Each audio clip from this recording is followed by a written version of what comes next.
theatricality and deception. Powerful agents to the uninitiated, but we are initiated. I'm super excited! There is a once classified CIA document, censored but forcefully declassified to the public. Within these late 1960 documents, you can find a secret memo connected to an operation that had been used by the United States government. The document has been heavily edited by removing highly classified information involving studies of research edited down to just paragraphs before the information had been released to the public. In fact, the information in this video, and the video itself, is blocked by YouTube in Russia and Cuba. These documents were amidst the American Cold War paranoia. The object and reasoning behind these studies concerning the experiment codenamed Acoustic Kitty was to spy and gain intelligence on the Soviet Union. Operation Acoustic Kitty goes beyond the limits of science fiction, but pushes the boundaries of reality. The idea was to turn your everyday household pet cat and train it to be a cyborg spy machine. This device could function and record conversations in public without being noticed. Did this operation go on to spy on hundreds and thousands of Soviets, or did the project get halted as soon as it left the planning room? Find out right here, right now, at Forgotten History. What's up, you guys? It's your late night into the AM conspiracy theorist with the best conspiracy theories on any social media platform. That's right, Conspired Deception. Oh yeah. Gay! You've stumbled upon the only channel that climbs to the highest parts of the untraveled earth, swim through the deepest depths of the ocean, and discover uncharted territories as we travel through space and time, just to bring you this brand new special event. Welcome to Jurassic Park. Wait a minute, that's not right. Welcome to Conspired Deception Official, and thank you for joining me on this returning groundbreaking series, Forgotten History. This series is packed full of little bits of information that you need to know. They say history is written by the victors. It has always been way too easy for an organized terrorist group to go into an area, take over that area, fight, capture, and or kill the current civilization, then take all the pre-existing history like scrolls, statues, and religious relics, throw them into a hole to be buried and later forgotten about with the passing of time, which would later set the roots to a new foundation, covered, hidden, and disguised with secret, lies, cover-ups, and murder. All reasons to begin to rewrite history on the side of the winner's legends. We have seen these acts played out both with the past and during the present. Since history repeats itself, I'm sure we will continue to see these acts carried out with the future events to come. We find ourselves is due to our own actions or inactions. Because it is our own fault, we are the only ones who can change future events. Education seems to me to be a major part of the solution. The remaining part is the abolition of secrecy.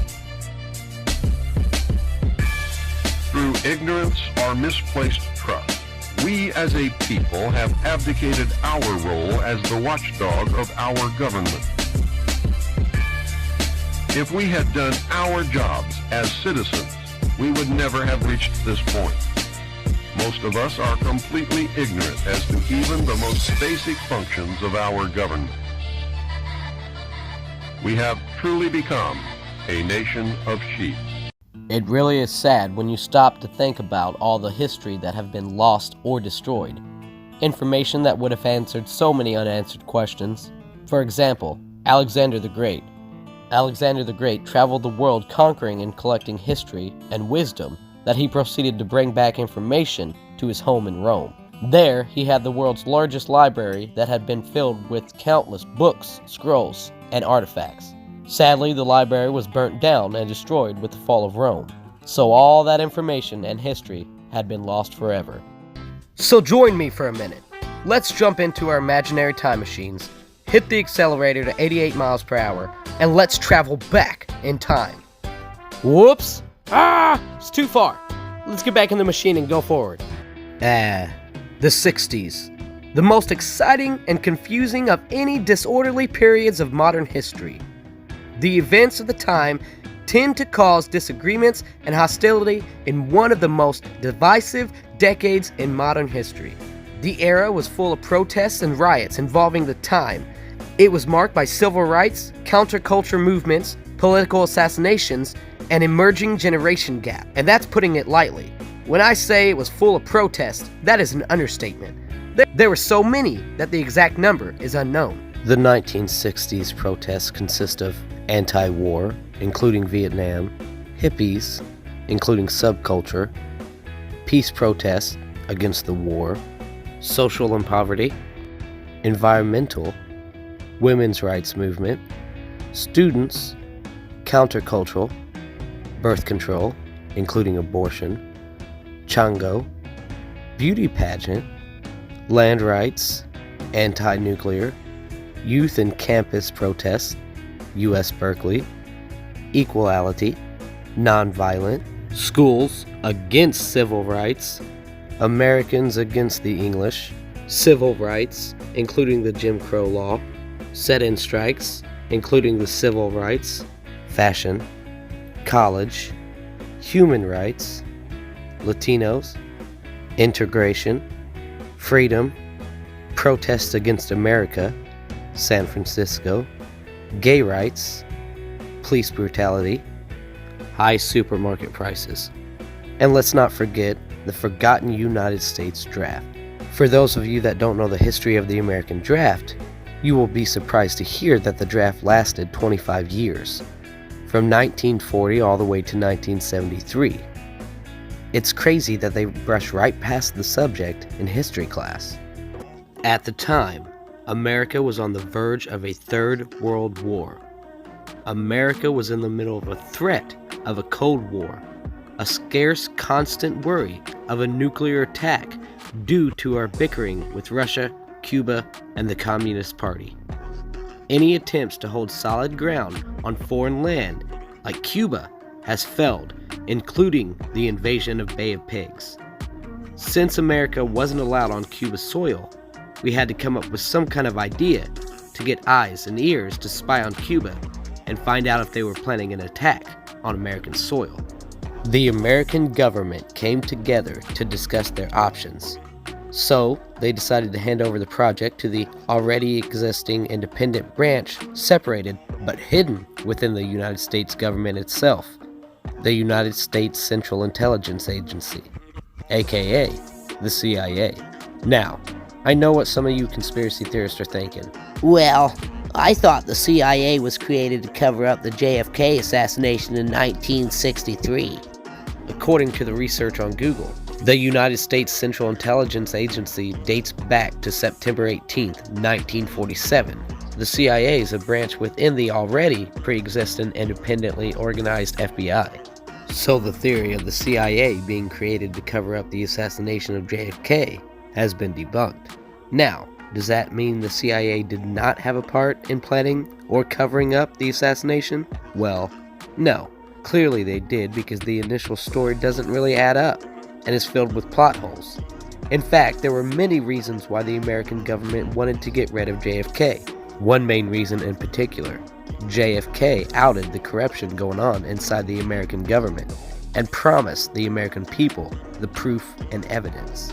The very word secrecy is repugnant in a free and open society, and we are, as a people, inherently and historically opposed to secret societies, to secret oaths, and to secret proceedings. We decided long ago that the dangers of excessive and unwarranted concealment of pertinent facts far outweighed the dangers which are cited to justify it. Even today, there is little value in opposing the threat of a closed society by imitating its arbitrary restrictions. Even today, there is little value in ensuring the survival of our nation if our traditions do not survive with it. And there is very grave danger that an announced need for increased security will be seized upon by those anxious to expand its meaning to the very limits of official censorship and concealment. That I do not intend to permit to the extent that it's in my control. And no official of my administration, whether his rank is high or low, civilian or military, should interpret my words here tonight as an excuse to censor the news, to stifle dissent, to cover up our mistakes, or to withhold from the press and the public the facts they deserve to know. For we are opposed around the world by a monolithic and ruthless conspiracy that relies primarily on covert means for expanding its sphere of influence, on infiltration instead of invasion, on subversion instead of elections, on intimidation instead of free choice, on guerrillas by night instead of armies by day. It is a system which has conscripted vast human and material resources into the building of a tightly knit, highly efficient machine that combines military, diplomatic, intelligence, economic, scientific, and political operations. Its preparations are concealed, not published. Its mistakes are buried, not headlined. Its dissenters are silenced, not praised. No expenditure is questioned, no rumor is printed, no secret is revealed. This theory is so far out there that it connects with Marilyn Monroe's death. The theory goes that JFK and Monroe was having an affair. So the CIA was afraid that JFK told Marilyn way too many secrets and classified information. So, like the old saying goes, 2 birds, 1 stone. Correctly put, 2 murders, 1 suicide, and 1 televised assassination. If you don't believe that the CIA had a part in the murders of both the celebrity and a president, then do a little research into Operation Mongoose and Operation Northwoods. Now, let's get back on track. To understand Operation Acoustic Kitty, we must first understand the events that led to the project. Again, it's the 1960s. America was in the middle of a constant struggle for power, with both foreign countries and its own civilians. On one side, we have the United States, including their democratic allies, and on the other side, we have the Soviet Union and the expanding network of growing communist states like Cuba. At the time, America's main focus was Cuba, because it was really close to the US border and shorelines. By now, the US has tried to step into Cuba and take control of the whole situation. The endgame goal was to turn Cuba into a democratic country. In all reality, we got our butts kicked on foreign lands and got sent right back home, losing numerous lives along the way, just for the US government's political gain. And I'm not sure if you realize how close America and Cuba are to each other, but it's scary close. It's less than 100 miles from shoreline to shoreline. The American government got scared. We did not want an enemy that close to US borders, including the Florida coast. The American government decided that we were in danger and needed to do something immediately about this so-called threatening situation. They turned the idea over to the CIA, hoping that they could come up with possible plans to take out the quick rising leader of the Communist Party, Castro. But how could the American government commit cold-blooded murder and still have the American people agree with the action and want to continue to go to war with Cuba? Simply put, they wouldn't. So the American government had to come up with plans in secret and not include the American people in the decision to move forward. The outcome? Operation Mongoose. It was designed to do what Bay of the Pigs invasion failed to do. The endgame goal was to remove the communist leader Castro and his reign from power in Cuba. Operation Mongoose consisted on multiple plans with wide-range purposes and scope. So basically, Operation Mongoose was a number of different ideas or plans to assassinate Castro. Operation Mongoose ran from 1961 to 1968. JFK's assassination was in 1963, right at the start of the coming assassination attempts. Boy, did the CIA come up with some wild plans in Operation Mongoose. Plans involving putting little bombs inside seashells, all the way to putting radioactive residue into Castro's shampoo bottles. Within these outlandish ideas, out comes Operation Acoustic Kitty. Operation Acoustic Kitty was an experiment to take your everyday household cat and turn it into a robotic spying machine. A spy that could spy on Russians and Cuba's Communist Party members without suspicion or being noticed. But how would they do this? Because it sounds like a scene right out of a sci-fi movie. Well, it's easier and less complicated than you'd imagine. After you break down the science information provided in the documents on how it's done, then it starts to become less fake and less sci-fi-ish, and proceeds to be more simple and less confusing and complicated than you'd think it could be. Now, we know about Acoustic Kitty based on these CIA documents that was once classified, but then the CIA was forced to release these because of the Freedom of Information Act. It is still a highly edited document with information on this subject that can be found with a quick Google search. Thanks to the information on Google, we can find exactly what we need to know about how to proceed with the layouts and being able to pull this project off. Call it the blueprints to creating a cyborg cat. All you do is surgically add a transmitter and power supply, insert a microphone into the ear canal, and proceed by surgically adding an antenna along the tailbone. I don't know about you, but I think this looks a little like animal abuse. Thanks to these documents, we find out that the CIA and the American government actually constructed these plans into motion. Yes, that's right. They actually did this, and then continued to proceed with the rest of the experiments. So, after training the cat, surgery, and millions of Americans' taxpayer dollars unknowingly spent on the experiment, it was finally time to put this project into play. They had planned everything so perfectly and exact that nothing could go wrong. The plan was to have the cat creep up and listen in on a conversation between two undercover agents sitting at a park bench, and a listening van would be placed less than a block away. It was go time. The agents took their positions on the bench. The van had parked in its targeted destination. All that was left to do was to release the cat and let this cybernetic engineered kitty cat do what it was programmed to do. With everything in place, it was time to release the super kitty cat. As soon as they released the cat from the building, it darted across the street. Not sure what was going on in his head or how they trained him, but he forgot to look both ways. Midway across the street, Acoustic Kitty was struck by a car and killed. In fact, it was a taxi cab. The poor thing must have been on its ninth life. As quickly as the project began, it came to a halt within seconds. It failed immediately. This little stunt ended up costing $20 million of the American taxpayers' money. That's $20 million back in the 60s. That equals out to $80 million according to today's value. Now, Acoustic Kitty connects to another conspiracy theory that started in the late 2000s, and it still exists to this very day. No matter how outlandish this theory is, it continues to use the outline of Acoustic Kitty to explain the science behind it.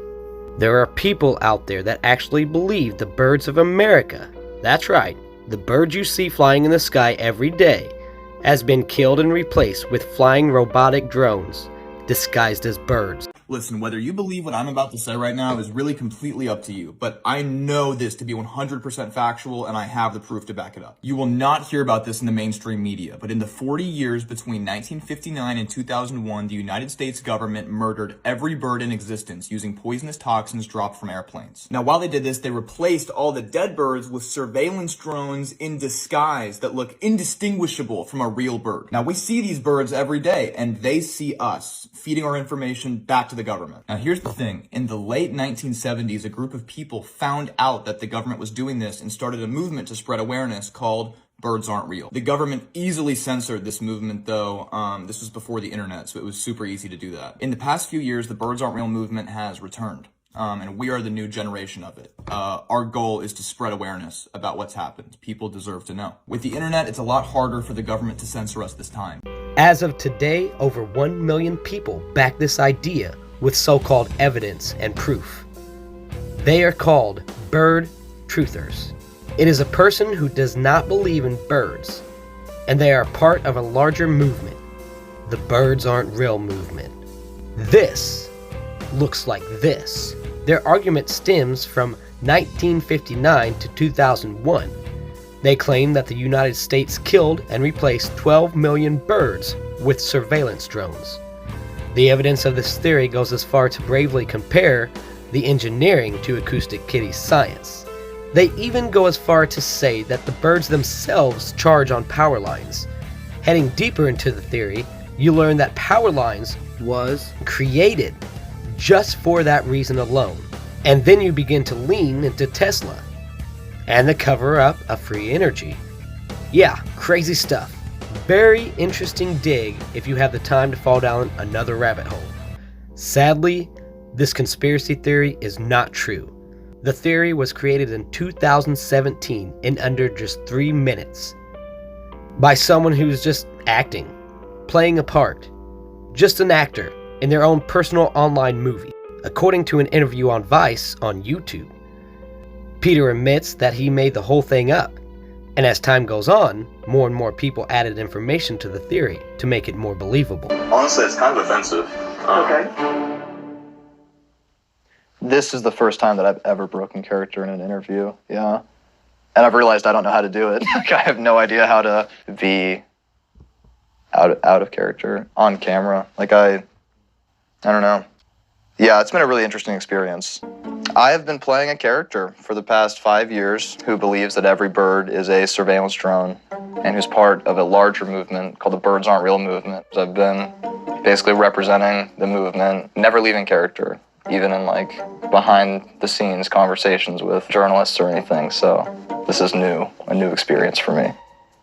Birds Aren't Real started by accident in 2017. I was in Memphis with some friends. We all just like went around town. There was some protest happening, a rally. I'd always thought it would be funny, like just like a funny skit, if there was one like person there with a sign that had nothing to do with the unified message of the rally. It's like a poster on a wall that had like a white back of it and just took it off the wall. I just wrote like the 3 most random words I could think of, or the most absurd thing I could think, which was birds aren't real. Then took the sign and, went marching around, telling people very passionately that birds aren't real. Then people would ask me, like, well, what does that mean? The concept of it, I guess, was pretty much just made up in like 3 minutes. As I was doing that, the people I were with started just kind of taking videos. Started doing birds aren't real, and then people started kind of telling us what it was as we were doing it. This is just how it started. Pigeons, not real. Eagles. It wasn't like we sat down and we're gonna make a satire. It was just an idea put out into the world by accident. Yeah, for some reason, a lot of people identified with it. They're just really fascinated with the concept of like a fictional character living in reality. Birds charge on power lines. They're watching you and I every day. From there, everything just happened really organically. Just kind of like a snowball going down a hill. Dropped out of college and moved to Memphis to follow the energy that had kind of magically blossomed. Everyone was like, what are you doing? Yeah, the mayor heard we were coming, locked the whole city down. We're on their home turf! We were really interested with the thought that social media kind of presents like a new way to tell a story, and that we're all watching these different stories all the time from these people that we know. And I follow 300 people, like I'm kind of following 300 stories. I was really excited about the idea of being this representative for this greater movement and building the story out underneath it, and kind of taking the seed of this thing and like making a whole lore and history behind it and making it feel real. And then what I'm representing isn't just a guy with a sign anymore. There's like all this meaning behind it. This is Connor, who wrote the history on the website. He's one of my best friends. That's the thing about birds, is it really is like basically a family operation. So that's my sister, Emily.